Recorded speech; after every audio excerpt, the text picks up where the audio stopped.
Para maging magaling na isang commercial model or international model, dapat iba-iba ang itsura mo. At kailangan sobrang exceptional itsura mo, sobrang ganda, sobrang gwapo, sobrang macho, sobrang sexy.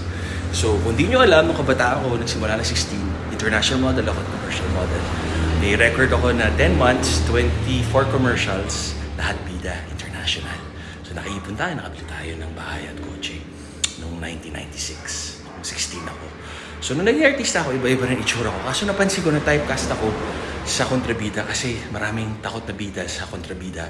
Ako naman gustong-gusto ko siya kasi napaglalaro ko yung acting. Ang problema, dahil sa galing, hindi na tayo ibalik sa bida. Tapos, syempre, wala man ako manager, di ba? Or minamanage yung big company. So, iba yung pinupush nila. Ang ginagamit pangalan ko, tsaka yung acting ko. So, sayang lang pati boses ko. So, nakakamiss talaga. Sana ibigay nila yung magandang role tsaka magandang bayad. Tama kayo, mali ako. I'm not your Dr. Duo or she. Happy guys. God bless. Dr. Strange!